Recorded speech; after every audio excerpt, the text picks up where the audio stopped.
Hi guys! Welcome po sa ating presentation. Dito po, isi-share ko po namin sa inyo ang company po namin na Organic Creation 88 International Company at kung ano po ba yung meron kay OC88 International Company. So start ko muna po kung ano po naging mission namin bago namin po simulan yung kumpanya namin. So dito lang po, nag-isip lang po kami ng paraan na makapaglabas ng mga produkto na makatulong po dun sa ating mga future user o yung mga gagamit nito.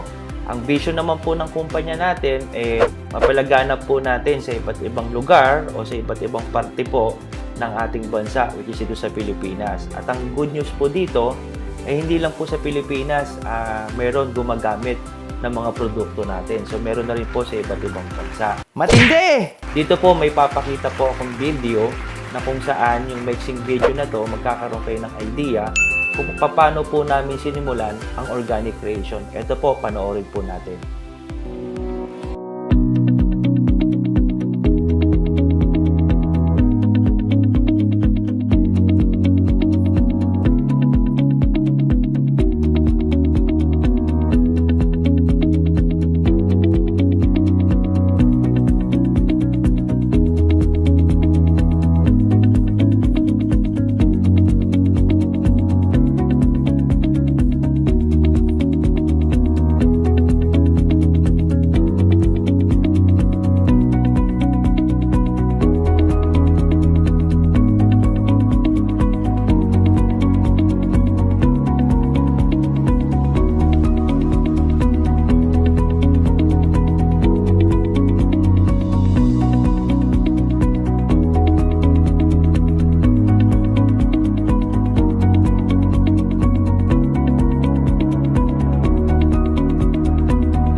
Grabe! Presentation namin kung paano kami nagsimula, paano po namin binuo yung aming kumpanya na Organic Creation. Yes, opo, yung totoo po yung nakita nyo kanina. Kami po ay 7 taon na po na umiiral o tumatakbo o nag-run ng aming business as a direct selling company, no?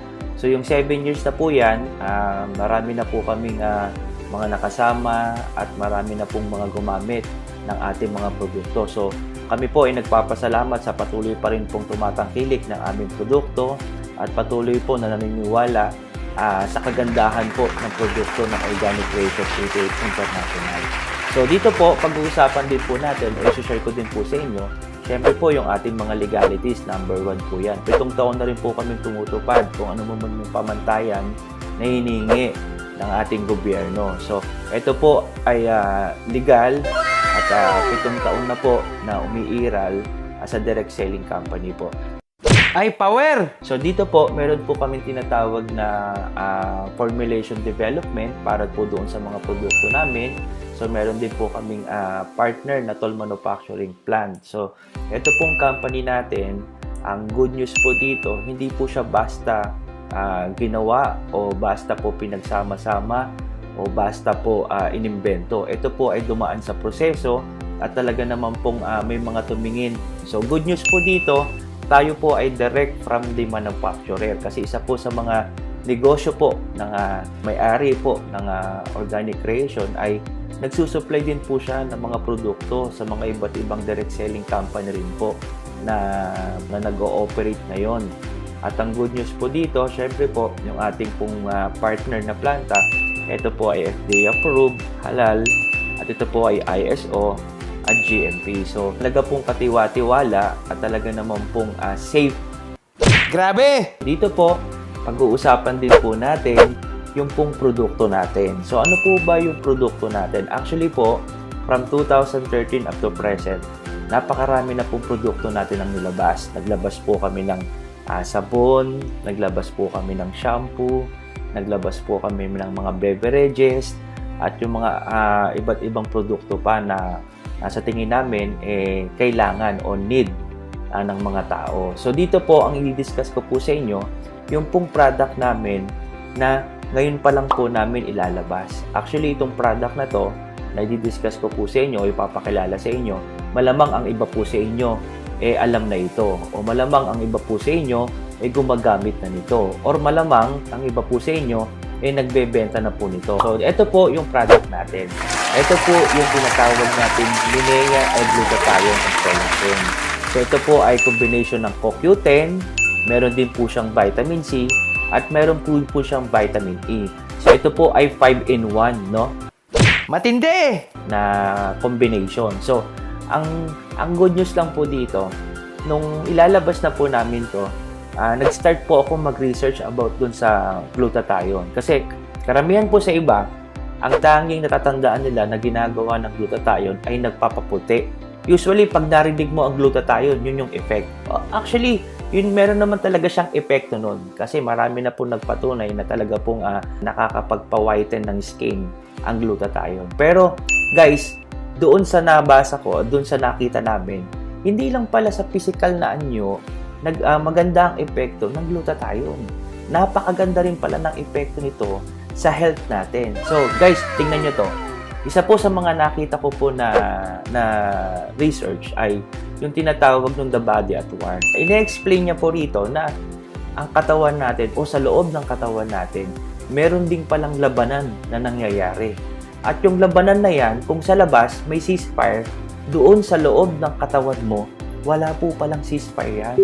So, ibig sabihin, pagka sinabing may kalaban, meron po yan tinatawag na enemy at meron din yan tinatawag na mga bida o yung mga tinatawag natin tagapagtanggol, no?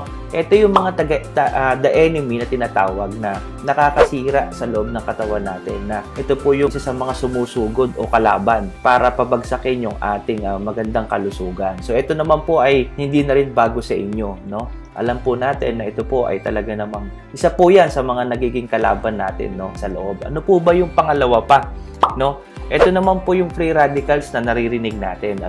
According po dun sa mga nagpaliwanag na po, ito po ay natural sa loob ng katawan natin, na kung saan kapag ka nagkaroon ng pagkasira yung ating cellula, pwede niya rin pong sirain yung mga healthy cells natin sa loob ng ating katawan. So, yung pangatlo naman pong kalaban na tinatawag natin, ito naman po yung environmental toxins kung tawagin. Ito naman po yung hindi mga maiwasan. Ito po yung mga unhealthy beverage, unhealthy food, at syempre, yung air pollution. So ito po, wala na tayong kawala dito. Dito, magagawa na lang natin ma-minimize. Pero yung tipong hindi ka maapektuhan, even sa mga malalayong lugar, basta merong sinusunog na basura, may umaandar na sasakyan, automatic po yan, sigurado po yan, may pollution. So, sabi ko nga kanina, kung ito yung mga kalaban, ano naman po yung itinuturo ng article na to na bida sa loob ng katawan natin. So, sa The Body at Work natin, meron tinatawag na the hero. So, sino yung the hero? Yan po pala yung antioxidant na tinatawag, no? Yung antioxidant, ayan po yung panlaban natin sa mga iba't ibang klase ng sakit, no? Sa kung ano mga pwedeng dumapong sakit sa katawan natin. So, dito, meron po ako nakita ang isang article din, the-research nila, ang pamagat ay glutathione in health and disease. So, ano pong connection ng glutathione sa health and disease? So, sinubukan ko po talaga magbasa, no? Ito pong tungkol sa libro ni Dr. Deborah Baker, ang sabi niya rito, glutathione, ang title ay There's No Life Without It. So, ibig sabihin, ganun pala kahalaga ang glutathione sa loob ng katawan natin. By the way guys, kung sa mga hindi pa nakakaalam, pero karamihan alam naman po ito, ang glutathione po ay natural na nasa loob ng katawan natin. At ito po ay nagpo-produce ng natural glutathione. So, ang problema lang po, habang umiidad tayo o habang tumatanda tayo, yan po ay nababawasan o nawawala sa loob ng katawan natin. So, dito po, according po dun sa libro, ang glutathione po ay the ultimate antioxidant kung tawagin. At ito raw po ay napakaraming benefits sa iba't ibang klaseng sakit, katulad po ng mga naisulat niya. Yes! Ito po yung mga sakit na isinulat niya. So dito po, according din po sa libro niya, napakarami din po mga positive effects na study na patungkol po sa glutathione. So, ito rin po ay tinuturing niyang most natural, most effective, at saka non-toxic na pamamaraan para makaiwas po sa iba't ibang klase ng sakit. At ilan po yan sa mga sakit na sinasabi natin o pinag-uusapan natin, ito po yung mga nakasulat. Ayan, yung virus, even AIDS, no? Even infection, inflammation. So, napakadami, no? Cancer, diabetes. So, kung titignan mo, hindi ka lang pala pinagaganda sa panglabas na anyo. Kung hindi, pinagaganda rin pala ng glutathione yung loob ng katawan mo. So, yun yung napakagandang benefits, guys, ng glutathione. So, ito po yung sinasabi ko kanina, no? Na nabasa ko din, na yung condition associated with low glutathione. So, ito po yung mga posible o ito po yung mga sakit na pwede kang magkaroon kapag po bumaba ang glutathione. Take note guys, bumaba lang yan. So dito, kaya po maraming supplement na lumalabas o maraming pwedeng kainin na pwedeng maging source o makatulong sa pagpapadami o pagdagdag ng kakulangan ng production ng glutathione mo sa katawan dahil po napakahalaga ng glutathione sa loob ng katawan natin. Sabi ko nga, pag mababa ang glutathione, sabi nga po sa research na to, ito ang uuwian mo. Ano yan? Disease. So, yan po yung ginagawa ng glutathione. Kaya lang, guys, ito good news. Si Minea po kasi, hindi lang po glutathione ang laman. Ano pa? Meron din po siyang collagen. Matindi! O karamihan po sa inyo, narinig na si collagen. So, ano naman po si collagen? Ito po, trivia. Nabasa ko din po, no? Ang collagen po pala ay galing sa salitang Greek na ang ibig sabihin o ang tawag nila ay cola, na ang ibig sabihin naman po ay glue. Okay? Sa French naman, ang tawag ay gin. Kaya pala tinawag siyang collagen. Ano ba ginagawa ng collagen natin sa loob ng katawan, no? Ang collagen po pala, siya po pala ang responsible sa paghahawak o pag-hold sa iba't ibang parte ng katawan natin. Lalo na po yung ating body structure kung tawagin. Yan po yung skin, yan po yung tissue, muscles. So siya po responsible para magkaroon ng tinatawag na stick together yung ating mga body parts po. Kumbaga, pag wala ang collagen, rurupok po yung tinatawag nating body structure. Okay? So dito po, ipakikita ko po sa iyo yung ilan na nakasulat kung ano pong ginagawa ng collagen. Number 1, could prevent bone loss, no? Ano po ba ang kadalasan na nagiging sakit pagdating sa buto? Ito po yung tinatawag nating osteoporosis, no? Kapag mababa po yung collagen mo, katulad po ng glutathione, ito rin po ay meron tayo sa katawan, pero pag ito po ay bumababa, ito po ay nagiging resulta ng pagrupok sa buto. Ano pa? Yung tendons o yung tinatawag nating litid. Kita nyo po sa picture, ito po yung mga senyales ng pananakit sa mga bandang sa kamay, parting sa paa, at yung mga parte sa mga braso, no? So dito makikita mo na yung pong collagen ay napaka-importante pala sa mga tendons natin o litid kung tawagin, no? Ano pa? So dito po yung ating collagen responsible din po pala sa tinatawag nating cartilage, no? Ito po yung mga dugtungan, kung makikita nyo po sa picture dyan, pagdating sa kamay, sa tuhod, at saka sa braso, ito po yung mga dugtungan ng buto na kung saan may fluid po yan o yung parang tinatawag nating pad na collagen po yun, yung bagay na yon na kapag po ay overwork o pagka tumatanda na, nababawasan po yun o nawawala. Kapag po naupod yun, magkikiskisan na po yung buto sa buto. So kaya kayo nakakaramdam ng pain kapag tinutupi nyo na yung mga kamay. So, yung mga pagising sa umaga ng sintomas, hindi niya na maibukas yung mga daliri niya o maibuka yung palad niya. So, yan pala yung mga tinatawag nating mga joint pain, no? So, collagen din po ang responsible dyan pagka mababa ang collagen natin. Number 3, it could boost muscle mass, no? Ano ba yung muscle mass natin? Pagka kasi ikaw bata-bata, makikita mo yung matipunong katawan, eh. Yung mga tinatawag natin mga machete na katawan, di ba? Sa mga babae naman, yung mga tindig binibini o yung mga tindig binibining Pilipinas. So, pag umiidad na, doon na nagsisimula yung deformity ng mga muscles o ng mga tissue. Kasi nga po, ang tinuturo niya, kulang na rin po sa collagen. Kaya nga sabi ko nga po kanina, pagka ikaw umiidad, nakukulangan na po yung collagen natin sa loob ng katawan natin. So, ang maganda pa nito, number 4, it will promote heart health, no? Bakit? Kasi nga po, pinatitibay din po niya yung mga ugat. So, ang pinaka-importante po dyan, yung ugat sa puso natin. Kasi, ang puso po natin, yan po yung walang pahinga na nagtatrabaho sa loob ng katawan natin. Kapag po rumupok ang iyong ugat at ito po ay pumutok, it will lead into heart attack. At nakakatakot po yung heart attack. Kasi nga po, kadalasan pag may inaatake, talaga pong dead on arrival na, hindi na umaabot ng ospital. So, yun po yung kadalasan na nangyayari kapag may inaatake, no? Number 5, ito po yung isa sa mga paborito. Nino, paborito po ito ng mga pabata at saka bata. Okay, dalawa po may paborito rito. Yung pabata natin at yung mga bata, no? Ano po bang ginagawa sa balat natin, no? Ang collagen, sabi ko nga kanina, is a major component of your skin. Ito po yung bumubuo, no, sa parte ng katawan natin. At ang balat, yan po ang pinakamalaking parte sa katawan ng tao, no? Ito po yung ginagawa niya. Nakalagay dyan, sabi ko nga kanina, kapag ikaw ay tumatanda na, nababawasan na ang collagen. At doon na po magsisimula pong magkaroon ng dry skin, at doon na po magsisimula yung mga wrinkles na tinatawag. Okay? Ang collagen po, ito ay nagpapatibay ng balat. Ito po ay nagbibigay ng elasticity at nagbibigay ng hydration. So, ilan po dito sa ginagawa ng collagen natin ay nagmo-moisturize ng skin, nagre-reduce ng wrinkles, tighten loose ng skin. So, ibig sabihin yung mga nahuhulog-hulog na dyan o yung mga laylay dyan. So, ang ginagawa po ng collagen, binabalik niya po yan. Okay? Ito rin po ay nagmi-minimize ng pores, eliminate skin blemishes, renew and repair skin cells, at yung tinatawag natin nagpo-promote ng skin growth. So, yan po yung ginagawa ng collagen. Matindi!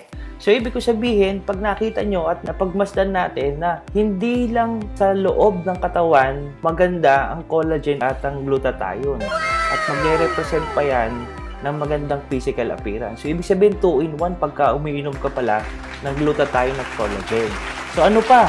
May number 6 pa, other health benefits. Ano po yun? Napag-aralan din po nila na ito po ay may malaking effect sa pagpapaganda po o pagbabalik ng shiny na buhok natin. Ayan, oh. Yan po yung isa sa mga kadalasan na gustong ibalik ng mga kababaihan natin dahil nga po sa kakaparlor, kakagamot na dadamage na po yung hair nila. Yun naman pong kalalakihan natin, siguro sa sobrang stress o sa sobrang trabaho, hindi na ho napapansin na nawawala na pala yung kanilang mga buhok, no? So, ito po, ang maganda dito, ibinabalik niya po yung healthy hair natin, okay? And then, may kinalaman din po sa mga kuko, no? Ginagawa niya pong mas healthy yung ating mga nails. And then, yung pang-last, ito po ay nakakapag-dulot ng pagpapabilis ng tinatawag natin ng metabolismo. Na kung saan, pagka ikaw ay umiidad na, kaya po nagkakaroon ng tinatawag na mukhang bloated, o yung mga malalaki ang tiyan, o yung mga hindi na maintindihan kung anong shape, dahil po bumabagal ang metabolismo. So, yan po yung ginagawa ng collagen natin. Yung pong glutathione at collagen na napakaganda sa loob ng katawan natin at napakaganda ng effect, lalong-lalo na sa physical appearance natin, no? So, dito, ang good news nito, pinagsama-sama natin yung ating glutathione kasama ang CoQ10, kasama ang vitamin C, at kasama ang vitamin E. So, ito po ay nabuo yung ating Minea L-glutathione and collagen na 5-in-1 na. So, ibig ko sabihin, grabe yung benepisyo ng ating supplement. Compact, 5 major ingredients na napakaganda sa kalusugan natin. So, yan po yung ating produkto. Grabe! Ang good news nito, sabi ko nga kanina, malamang baka ikaw umiinom na o malamang baka ikaw nagbebenta na. Pero mamaya ipakikita ko sa iyo kung ano ang benepisyo mo bukod dun sa napakagandang health benefit nito pagdating dun kung magkano ang presyo at kung paano mo siya gagawing negosyo. Okay ba? Yes!